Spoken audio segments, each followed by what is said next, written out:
Welcome, witches. It's time to dust off your broomsticks and join us for episode 3 of Back on the Broomstick with Laylla and Chelle. In this spellbinding episode, we'll be casting a circle around the topic of getting back into the witchy way of life. We'll be brewing up some magic as we explore the art of creating sacred space that's fit for even the most mischievous witches. Whether you're a seasoned practitioner or just starting to embrace your inner witch, Laylla and Chelle will guide you through the mystical world of casting circles and leaving mundane life behind.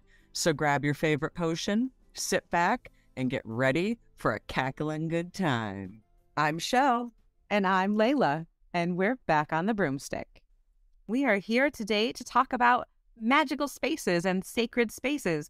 And do you need to go to that mushroom circle in the woods in order to get to that magical place? Well, that's fun. Maybe not necessary, but you might have a good time. Sure. And do you need to create a permanent space in your yard? Again, a lot of fun, but you don't have to. So, what is a secret space? What is a magic circle, and why would you cast one? Casting a magic circle, it's the art, the act of creating an energetic barrier, an energy wall that separates your sacred ritual space from its mundane surroundings. And that circle will contain the energy, the magical working that you do. So the idea is to cleanse a space of any unwanted energies and then circle it to protect and contain any energies you do want to bring into the space. Whether delineated by actual something like salt or Visually by energy. it's basically to delineate a space that's being used for a magical working, whether that's meditation, a spell, or ritual, and to keep it safe from any outside energies and kind of contain your own energy in that space. You know, another way to think of it is like creating your bubble. You're creating a circle, you're creating that sacred space, you're creating that bubble. And I think one of the most important things people forget, you want to cast a circle, you want to create your space, but you got to cleanse it too. That's right. Don't forget to cleanse it. And we'll get into that a little bit. I know Chelle has had some issues with that in the past. Let's just cast a circle to lock everything in. What the heck? Yeah, let's not do that. And so make sure to cleanse your space and then delineate it. And you can do that either, like Chelle said, by putting something around in a circle, a physical object, crystals, candles, walking it with incense, or just in your mind visualizing that circle and creating that sacred space intentionally. It can just be a place, though, where you just take a minute, you know, where you kind of recharge your batteries kind of thing. It doesn't even have to be like, quote unquote, decorated. There's a misconception that for it to be sacred space, there has to be like stuff, material stuff. Not Crystals and salt in a circle. Not necessary. Not necessary. No, sacred space can be a physical place. And I do recommend that if you have an altar set up or if you go regularly meditate or do ritual in a certain space, you should have that space set up to be a sacred space for you. But it doesn't actually have to be a physical place. It could just be a state of mind. Not everybody has that like property, physical property. You know, not everybody has this beautiful fairy garden outside their bedroom window. Not feasible for a lot of people. So sometimes it is just in your space, in your head. Right. Go visualize. And I do recommend when you're creating sacred space is that it's something that you do start physically if you can. Simply as if you're on a beach, you can draw a circle in the sand, or you can use incense and walk in a circle. When I was younger, I liked to use salt and make a salt circle.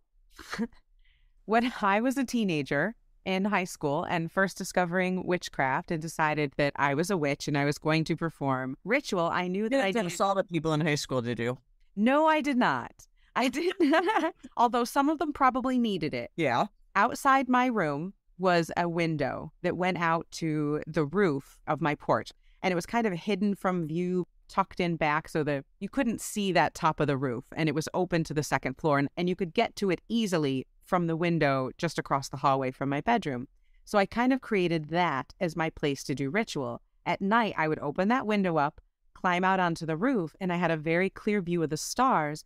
But because of the way that roof was situated, I was pretty much hidden from anywhere on basically 3 sides. So it was a great place for teenage me to do ritual. So I decided to create sacred space there by literally drawing a circle in salt, because that is one way to create a sacred space, is to delineate the boundary of a circle with something. In this case, I sprinkled salt in a circle, as I would say sacred things to clear this space. And it was great until one day I realized that by leaving the salt on a tar roof in the sunlight, it had literally baked a white circle into the roof. And we were like, I don't know what's going on up there. Why is there like a ring of salt on the circle? No idea. No, never. I have no clue. That's weird. But yeah, it can be doing something physical like that to create a space where you can basically clear all the energies in that space and have a space that is just your energy and what energies you invite in. I had actually done something similar, but to a much more dramatic, grandiose scale. Of course. Remember when I was 20 and I lived in that old church? Yes, loved that apartment. The haunted apartment. You know, it didn't help that my apartment was like where the church altar would have been, but whatever. Different podcast. A different podcast. When I lived there, though, I had made a salt circle around that whole building and around that front drive where the cars were parked so that even my car was in the circle. Smart. And in my 20-year-old brain, I felt that I needed to create that circle because it was an old church. That makes sense. I mean, putting a circle around your home is a great idea. You didn't cleanse it, did you? It was still haunted like nobody's business. No, I didn't. I was 20. You just put a circle around an uncleansed, haunted church. And then remember, we'd hear the church organs. Like, I trapped everything in that circle. Inside. Yeah. I didn't realize it, though. I thought I was doing good. But, you know, that's where you kind of have to have that background knowledge before you just go willy-nilly doing stuff. So what should you have done first? I probably should have cleansed that space. Yeah, a circle is literally a sealing in and creating a bubble. And I very often picture it not just as a two-dimensional circle, but as a three-dimensional bubble all around that includes above and below. I did as well, but the whole thought of it didn't dawn on me to clean it out, though, before creating the bubble. Yeah, when you create that space, everything inside of it is basically trapped. It's right there. That apartment was so haunted because I just trapped everything inside of it. Absolutely. I 100% agree. So what you should do is clear the space first. Center yourself, whether you visualize that as a centering or do a whole centering ritual, and then use a broom, use your incense, use your hand, use a feather, and visualize pushing all the negative and uninvited energies out, away from you in a circle, and then cast your circle. And then invite just what energies that you choose back in. Let me give you the lazy witch way of how you can do it sometimes, though. I love the lazy witch way. Remember down the road a little bit, I had that beautiful third-floor apartment? Yes. How I cleansed that space, because by that time I had learned that... You knew a little better. Yeah. But I was lazy. I was trying to move into an apartment. I had 2 little kids. I turned fans on and then blew incense into the fans. I love that. I just remember, because you know how sometimes those sage sticks that you have, like once you light those suckers, they don't go out for nothing. Especially if you got a fan blowing on them. Well, that's what I did. And I just held that sage stick. And remember, like that whole apartment was just like one big long... Yeah, like a shotgun. Pretty much. So I stood at the back door with the fan, held the sage stick, and just let it blow through the whole place. And I'm like, meh, good. And the whole time you do that, you can visualize the incense going through everything, gets into every crack, every nook and cranny, permeates the entire place and pushes out with that wind from the fan anything negative. So you visualize that just like cleansing and pushing out all negative things. And then you cast your circle. Being an apartment, though, I also visualized it kind of just encompassing my apartment. That's smart, too. Not to be rude to my neighbors. I just kind of visioned it like my space.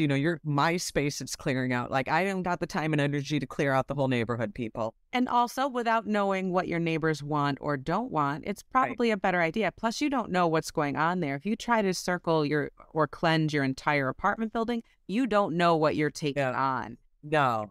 Plus, you don't have permission from them. So stick with your own space. So it was like bubbling my own little unit kind of thing. Yeah. Yeah, that was probably the most effective lazy man way to do it. And that apartment was just designed perfectly for it, where that sage smoke just went, like you said, like a little down a barrel right out the front door. And I actually did that not too long ago on the Chinese New Year. Oh, that's smart. New Year is an excellent time to cleanse, and new beginnings are a great time to do some type of cleansing like that, and then resetting your circles and your wards, whether it's for your small sacred space or your whole home. I put cinnamon powder on the floor Ooh, good one. and then took a broom and dusted it out the door. Nice. Very nice. Why cinnamon in particular? Just because that's kind of a clearing, cleansing, keep my stuff in the good, keep everything settled. I like it too because it also keeps ants out, so it's practical. I didn't even think of that part. And honestly, back in our earlier days, salt was the go-to. I'm gonna make a salt circle. I'm gonna, do this with salt, do that with salt. I don't think we realized how destructive salt is on certain surfaces. Exactly, especially if you're going to be outside in the woods or in your backyard. The last thing you want to be doing is spreading a circle of salt where you're going to be trying to grow things. Actually, cinnamon is a good alternative to doing things like that. I've actually never really cast a circle with cinnamon powder, but I don't see why it would be any less effective, to be honest. You can cast a circle with anything. It really is your intent. Especially if I was going to be doing some type of banishing spell or something that needed that fiery burn of cinnamon, I might use that. But you can also use sand. You could use grass clippings. You could use leaves in the fall. You could use flower petals. Whatever you want, really. And that's what I don't think people get. Whatever you want. It works. It works. And it works better if what you choose corresponds to your intent. Right. This is February, Valentine's Day. A lot of people think about love and romance this time of year. They think about spring. We just had Imbolc. So maybe you want to use some flower petals. Maybe you want to buy those pink roses and cast your circle in rose petals when you're going to cast your I'm looking for love or romance strengthening or self-love ritual. Or maybe you want to set some crystals around you that correspond to the health ritual that you're about to do. I just had this vision of like a prosperity ritual where you like cast a circle with dollar bills. I love it. Why not? That would be a fabulous way to set a circle to do a prosperity ritual. That's brilliant. I'm not saying that, everybody's got tons of dollar bills out there, but... And if you can't, you could also write that down on paper. You could write $100 bills on paper. It does not have to actually be a $100 bill unless you're going to think that's funny. If you can get into the mindset when you write it, this is a real $100 bill. Print out a bank statement, a fake one, that has $1 million in it. But if you can get behind the idea that it's real and it represents a real thing, you can cast your circle with those fake bills. Absolutely. Also, something that I have done before is crystals and have used not necessarily colors. Well, sometimes I have used color-coded crystals, the yellow crystals for east, and, the red or orange for south. You can correspond crystals with the elements. And kind of use crystals in that way as well. Whatever works for you. Yeah, make it fit with the season or with your spell to make it that much more powerful, because intention is wonderful. But when you can have an actual real physical thing to reinforce that intention, it really helps to get you aligned with the energy and the magic of what you're trying to do. I mean, we've cast a circle with torches before. We've cast circle with glow sticks before. Whatever works, based on what your intention and what your end game is with that particular working. The idea of the circle is to protect your space. It's to literally create a barrier where no energy can get in or out unless it is by your choosing. You, the witch, decide what gets in and out of that space. And I used to do an exercise as a witchling in order to help me visualize, and not only visualize, but visualize a strong protective circle.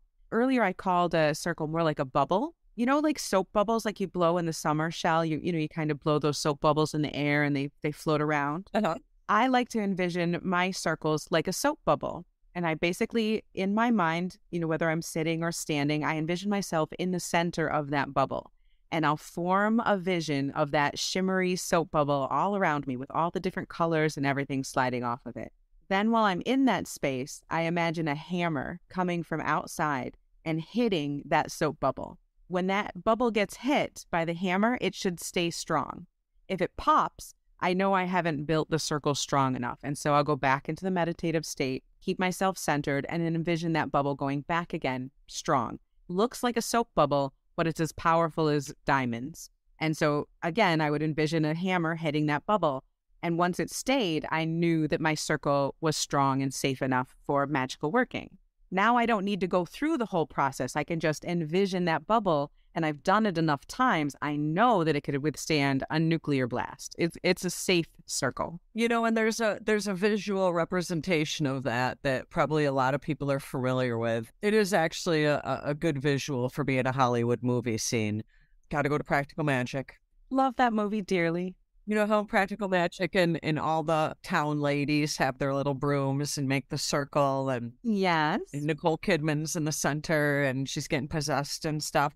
Remember when she tries to leave that circle, she runs up to it and it was like hitting a brick wall that didn't exist and falling flat back. Yes. Yeah, that's a good visualization of that. That's exactly it. They created that space because the idea was they needed a container so that they could keep her there and push the spirit out of that space, and that she would remain in the space safe while they pushed that negative energy out. And that worked beautifully. Whatever you're creating your container for, whether to keep you in or keep things out or whatever, it's still a good representation of creating that container. Yes, you're exactly right. Your intention of whether you're keeping something in or keeping something out should be part of your working when you're creating that space.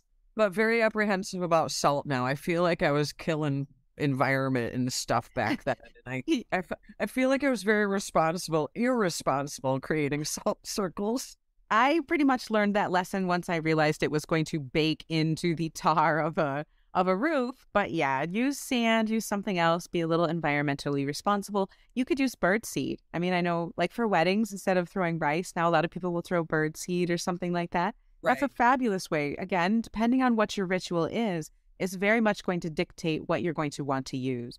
And could you just sit there and snap your fingers and cast a magical circle around yourself? Sure, once you've gotten to that point, again, it takes practice, just like anything. But once you get there, it's very easy to conjure up that space. And, depending on what you're doing or what your intentions are, there can be multiple layers to casting that circle, including quarter calls, which we've always been very fond of. But I do understand that there are some people who don't necessarily find that a part of what they want to do.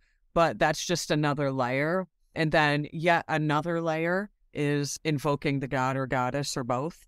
So there can be multiple layers to casting your circle and creating your sacred space. It doesn't necessarily have to just be creating that circle, and it doesn't necessarily have to be the whole kit and caboodle.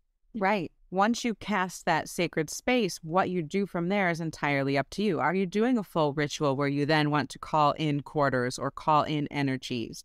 Are you doing a spell? Are you doing a ritual? Are you meditating? Once you complete that purpose of being in that sacred space, you can then release that circle. Or if it's a space that you're working with in all the time, you can leave a permeable circle in space, whatever your intent is. And I think that, people need to remember with different intentions, you might have different options, but in the end, whatever your flavor, do what works. There's been times where we have done the most elaborate of elaborate circle castings, and there's been other times it was just like, poof, it's up.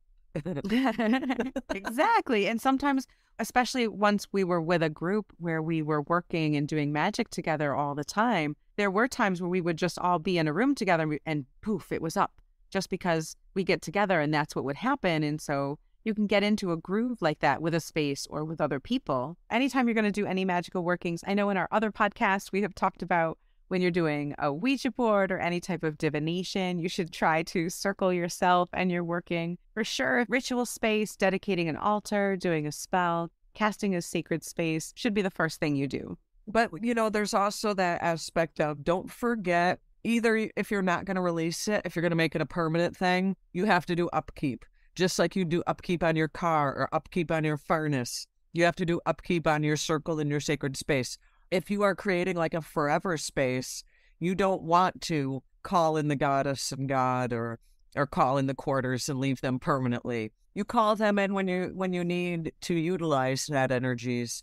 Think of it as like calling a friend or calling your grandma.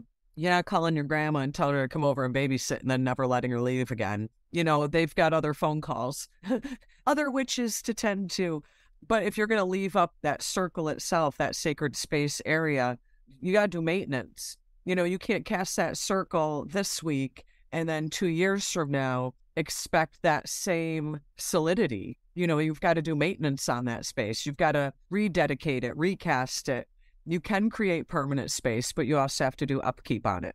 And I really like to use native stones from my backyard for this because crystals and stones hold on to magic. Objects can hold on to that energy. So when I initially cast my circle, I will usually have made some type of witch ball or witch bottle, 4 of them typically, that I've done a spell for protection or for grounding or success or, whatever energies I feel that my home needs. I'll have made at least 4 different bottles and charge some stones at the same time I do my initial cleansing, clearing, dedicating, and casting of the circle. And I charge those items with that and set them around the outside of the home where I want the circle to be. And then, like Chelle said, periodically, you need to go through and recharge those items. Make sure they're not disturbed. Make sure any sigils that you've put over doorways or windows are redrawn. It requires maintenance. It does. That goes with kind of really anything. Upkeep, upkeep, upkeep. Like I said, I had the greatest example. You can't expect it to have the same strength today as it will in 2 years. It's like changing the batteries in your home cameras. You got to change the batteries in them or make sure that they're clear. It's the same thing with the circle that you're using to protect your home. You have to recharge those batteries. It's nice to do that with a regular practice as well. Chelle and I are trying to get back into daily practices. This is kind of one of those maybe monthly practices. Maybe, at every full moon, you go around and recharge those, or at the very least at every holiday. You go through and periodically recharge and reset your circle around your altar or your home, your office, wherever. Well, and this is actually the perfect time of year for that. At least I think so for me personally. That time period between Imbolc and Ostara is what our grandmas used to call spring cleaning. The other day, I dusted some crystals. I had to dust some figurines. But this time between Imbolc and Ostara is a good time to kind of clean things out, do that spring cleaning, out with the old, in with the new. Everything's been shut in and dormant. It's almost time for windows to be open and that fresh air and that rejuvenation. So now is kind of a good time to kind of regenerate your sacred space, renew it, clean it, replenish it, whatever the case may be. Literally clean it in real life. Get out the cleaning solution, your earth-safe cleaning solution, your reusable rags, and wipe it all down. Dust it, clean from underneath it. Get the cat hairs that are in the corners, get all of it cleaned and refreshed and renewed. And in your home, the spring cleaning that Chelle was talking about, start from the center of your home and clean the literal dust and cobwebs and dirt from the wintertime out of your house, while envisioning also negative energies and negative thoughts and feelings going out with that dirt. But that's also recreating that sacred space. Reconsecrating, recleansing. And so it's also figuratively cleansing your magical home, your heart, your base, your center. And it's a good time to literally do it too. Yeah, exactly. Do it literally and the figurative follows. Right, right. And once you're done and you look around at your clean space and you breathe in that fresh incense-scented air and everything's put away, you do feel it. It feels better. It feels good. That energy is awesome. So I'm going to end our podcast with a little story. I did indeed find a coven to work with, and they are a wonderful group of women. And as Chelle knows, I just recently celebrated Imbolc with them. And we talked about practical magic here, and I think it's really, really funny because in the ritual, we did kind of a practical magic-y thing that I adored. It was so much fun. Great group of people, wonderful ritual. Here's my broom. I love it. So in circle, I love it too. In circle, we dedicated these brooms to like a magical purpose and basically honored the brooms as a tool. And so now everyone in the group has a broom that was consecrated at Imbolc that we can use to take home to magically clean your space with. Yeah, literally and figuratively clean your space. And that cleanses that space and makes it ready for you to circle. Not like Chelle, who did not cleanse the ghosts out of her space and then locked them all in with a really tight, newbies are so freaking powerful. Lesson learned. Right? Lesson learned. Locked that place down with one powerful spell and kept it all right there. They're probably still there. It probably is. But, I think that the whole idea of them giving you this consecrated broom is actually super awesome. And I'm jealous. I just want to say that. Oh, it was so great. It was such a practical magic moment. In the middle, we all locked the brooms together in a circle, just like practical magic. We were doing the magic and chanting, and it was a really fun and yet also very magical moment. And I really enjoyed it. And now I absolutely adore this broom, and it has great energy. And I am going to use it as I literally clean my house with my regular tools. I'm also going to use this magically consecrated broom to help figuratively, magically cleanse my Use house. the cinnamon. Try it. Yeah, I love cinnamon. I think you'll love it. I think I'm going to be putting that around my doorways and around my windows to kind of seal those and also just a great smell. Who doesn't love that? Basically, the biggest takeaway we want to give is even if it's only a visualization in your head, you should create some sacred space. If you have the ability to create some great outdoor space where you are, even better. The more beautiful and fabulous, I love it, but not necessary. But definitely take the time to either create that space that you can visualize or literally create some space for yourself. I wanted to read something really quick. I had found one of our original circle castings when we first became, quote unquote, a group of witches together. And I wanted to read this. How fun. Not only for the nostalgia, but also just for a little fun, super ritualistic circle casting for our listeners. Oh my gosh, I love that. So I have not heard this yet in however many years it has been since this. I cannot wait. This is dated 1996. Oh, wow. Yeah. Yeah, go ahead and just out us there, Chelle. Okay. Well, whatever. A lot of our listeners weren't even born yet. One of my kids wasn't born yet. So this was actually a circle casting that was our original how we did it together. And what we would say is we would visualize a wand creating a magic type light emanating from this wand in our hands. And clockwise 3 times, we would draw down a circle with light from this wand. And what we would say is, I cast this circle to protect us from all negative and positive forces and energies that may do us harm. I charge this circle to draw in only the most perfect, powerful, correct, and harmonious energies. I cast this circle to serve as sacred space between the worlds and a place of perfect love and perfect trust. So mote it be. And then I have in here that then we would call and invoke the quarters and elements, and then we would invoke the god and goddess. Wow. So that's what we would cast the circle back in the day. Oh my goodness, that's one of our very first together circle castings ever. How fun. Man, were we like a little superlative, like a little extra with We were a little extra, but you know what? We needed to be extra then, and I think at the time being extra was perfect for us. I agree, it worked. We just don't need to be as extra now. Yeah, and there's nothing wrong with being extra like that. I loved it. It worked. It was beautiful. It spoke to my witchy, artsy soul. And also, we were trying to find something that was very hard to find. Yeah. And sometimes the theatrics and the drama made it more realistic. That's right. And we didn't have anything. There was nothing at our fingertips in 1996. I am treasuring the fact that I wrote all that stuff down in a book of shadows all those years ago, because now I love being able to be like, wow, that was a long time ago. And that would, there's time and places for that. There could be time and places where both of us are like, you know what, I want to go back to that circle cast because I need that right now. I need that theatrics and that fluffy words thing right now. So I love that I still have all of this stuff of ours. But I just thought that would be a good little circle cast that was all of our own to share with our listeners. Thank you so much for joining us. I appreciate you. We will see you next week for episode 4. Well, we get back on the broomstick, I love this. I'm glad we're doing this. And I hope that everybody is able to find a little broomstick to hop back on themselves. If you have any questions, email us at backonthebroomstick@gmail.com or check us out at Instagram at Back on the Broomstick. If you have any questions or tips or tricks, let us know. So thank you so much, and we will see you next time on Back on the Broomstick.